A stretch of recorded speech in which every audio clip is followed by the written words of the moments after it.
Bonjour, je m'appelle Hugo Munier et je travaille à l'ISAE Super-Héros où je m'occupe de leur transition écologique. L'ISAE Super-Héros, c'est un institut qui regroupe 1800 étudiants et 500 personnels.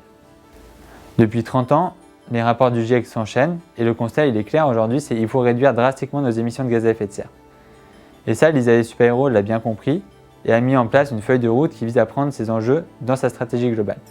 Dans cette feuille de route qui s'appelle Horizon, il y a un volet qui est dédié à l'exemplarité et notamment à la réduction des émissions de gaz à effet de serre et c'est ce dont je vais vous parler aujourd'hui.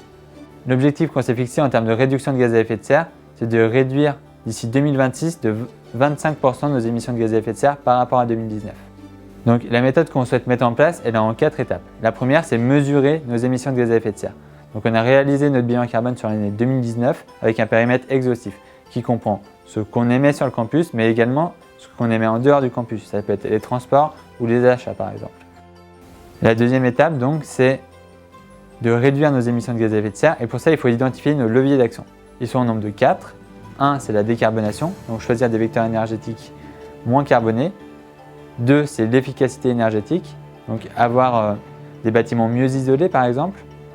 3, ça peut être le report, typiquement le report modal vers des moyens de déplacement moins carbonés.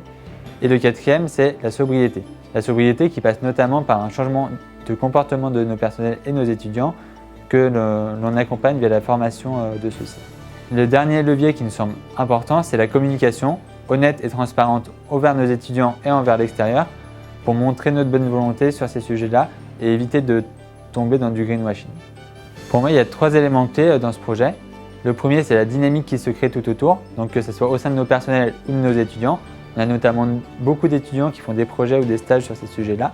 La deuxième, c'est l'apprentissage qu'on a eu sur les achats. Ça fait 1 an qu'on travaille dessus et on a identifié de gros leviers d'action pour les décarboner. Et le troisième, c'est la possibilité de transposer la méthode qu'on a élaborée à l'ensemble de l'enseignement supérieur. À mon sens, c'est une méthode qui est scientifiquement rigoureuse et à la hauteur des enjeux.